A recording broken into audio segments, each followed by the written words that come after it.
বাংলাদেশের ক্রীড়া অঙ্গনে আলোচনার কেন্দ্রবিন্দুতে থাকা ৬ বছরের ফুটবল প্রতিভা সোহান আবারও আলোচনায়। এবার তার বড় আকাঙ্ক্ষা হলো বিএনপির ভারপ্রাপ্ত চেয়ারম্যান তারেক রহমানের সঙ্গে সাক্ষাৎ। পাঁচআনি গ্রামের এই ক্ষুদে ফুটবলার সম্প্রতি বাংলাদেশের ক্রীড়া শিক্ষা প্রতিষ্ঠান বিকেএসপি থেকে ছুটিতে বাড়িতে এসেছে। স্থানীয় সাংবাদিকদের সঙ্গে আলাপকালে সে তার ব্যক্তিগত ইচ্ছা প্রকাশ করেন।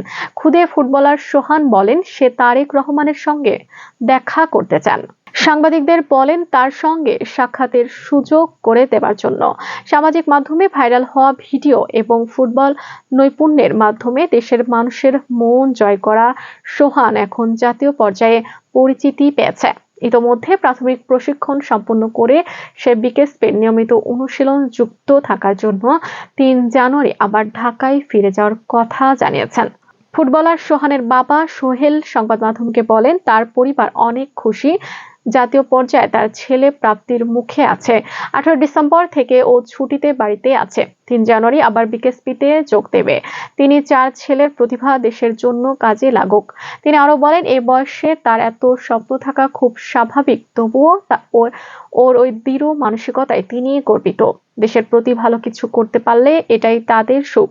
ফুটবল প্রেমীরা 25 ডিসেম্বর বিএনপির ভারপ্রাপ্ত চেয়ারম্যান তারেক রহমানের স্বদেশ প্রত্যাবর্তন উপলক্ষে ব্যাপক আলোচিত সংবাদ ছড়ায়।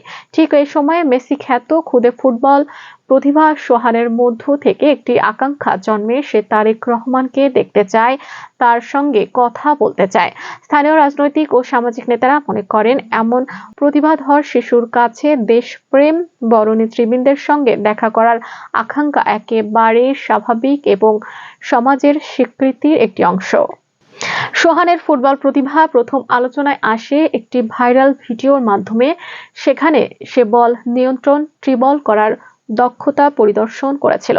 পরে বিষয়টি নজরে আসে বিএনপির ভারপ্রাপ্ত চেয়ারম্যান তারেক রহমানের। তখন তিনি সোহানের পড়াশোনা ও সকল দায়িত্ব নেন তিনি। এই ধারাবাহিকতায় তাকে ক্রীড়া উপদেষ্টা বিকেএসপির স্কলারশিপ দিয়ে প্রশিক্ষণের সুযোগ দেওয়া হয়। বিকেএসপির মাঠে সে সাফল্যের সঙ্গে পরীক্ষামূলক অনুশীলন সম্পন্ন করেছে।